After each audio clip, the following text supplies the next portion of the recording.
সুপ্রিয় দর্শক মণ্ডলী, আসসালামু আলাইকুম। Welcome back to my channel. চলে আসলাম আপনাদের জন্য আলী সাহেবের একটা রান্নাঘর থেকে একটা রেসিপি নিয়ে। আজকে রেসিপি হচ্ছে চিকেন পাকোড়া একদম।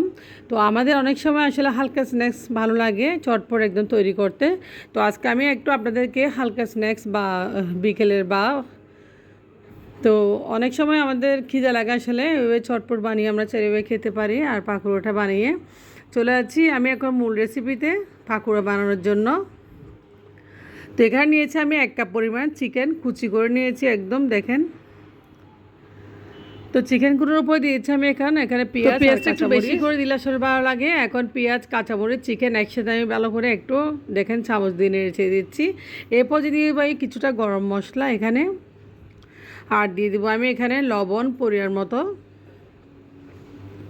আর দিয়ে দেবো এখানে হলুদের গুঁড়ো 1 টেবিল চামচ পরিমাণ মতো, আর দিয়ে দেবো এখানে আমি মরিচের গুঁড়া। আমি অবশ্যই মরিচের গুঁড়োটা ব্যবহার করব।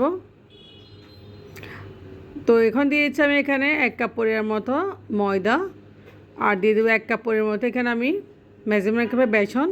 ময়দা এবং বেসন দিয়ে আজকে আমি চিকেন পাকোড়াটা বানাবো। খেতে খুবই মজা, আসলে বেসন দেওয়ার কারণে পাকোড়াটা আসলে এতই মজা হয়। তো হালকা একটু পানি দিয়ে ভালোভাবে আমি একটু ব্যাটার রেডি করেছি দেখেন। তো ব্যাটারটা রেডি হয়ে গেছে পাকোড়ার জন্য। এখন পুরোপুরি আমি এখন চলে যাবো পাকোড়াগুলো ভেজে নিতে। তো রেস্ট রাখার কোনো দরকার নেই, আমি চলে যাচ্ছি চুলায়। আগে থেকে আমি কিছুটা তেল গরম করে রেখেছি। তো এখন দিয়েছি হাত দিয়ে একটা পাকোড়া। হাত দিয়ে দিলে একটু করে চ্যাপটা করে শেপ দিয়ে দেয়, যেহেতু চিকেন দিয়েছি চিকেনটা কুক হতে হবে অবশ্যই।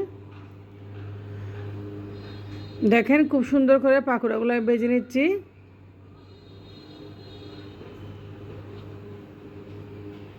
এভাবে প্রত্যেকটা পাকোড়া ওলটপালট করে আমি ভেজে নেব। তো এক পাশ হয়ে গেলে অবশ্যই অন্য একটা পাশ উল্টে দিবেন।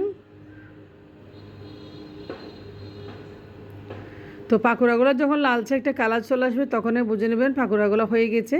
আর মাংসগুলো যেন কুক হয়ে যায় সেজন্য আপনার পাকোড়াগুলো একটু করে কড়া করে ভেজে নিচ্ছি, কারণ যেহেতু আমি চিকেন দিয়েছি, কাঁচা চিকেন। তো এই চিকেনগুলো অবশ্যই এখন সিদ্ধ হয়ে গেছে। আমি এখন পাকোড়াগুলো চুলা থেকে নামিয়ে নিয়েছি দেখেন। কালারটা খুব সুন্দর এসেছে মাশাআল্লাহ, দেখতে খুব ভালো লাগতেছে। অল্প তেলে আপনারা চাইলে এইভাবে হালকা নাস্তা বানিয়ে খেতে পারেন বাসায়। তো পাকোড়াগুলো উঠে দেখাচ্ছি কতটা সুন্দর কালার এসেছে পাকোড়া, দেখেন খুব সুন্দর একটা কালার এসেছে। এভাবে সবগুলো পাকোড়া আমি বানিয়ে নিয়েছি দেখেন। যে কয়টা পাকোড়া বানাবো বানিয়ে নিয়েছি। তো পাকোড়াগুলো অনেক মজা হয়েছে, অনেক ক্রিস্পি হয়েছে। আপনারা যখন বানান তখনই বুঝতে পারবেন। এভাবে চটপট চটজলদি আপনারা চাইলে একটা হালকা স্ন্যাক্স বা নাস্তা বানিয়ে খেতে পারেন সকাল বা বিকেলের চায়ের সাথে। তো একটা পাকোড়া খেয়ে আমরা দেখাচ্ছি কতটা সফট হয়েছে দেখেন। চিকেনটা সিদ্ধ হয়ে গেছে মাশাআল্লাহ। তো পেঁয়াজটা একটু বেশি দিলে ভালো। তো আজকের ভিডিওটা একটু পর্যন্ত আপনাদের জন্য। পরবর্তী ভিডিও, আল্লাহ হাফেজ।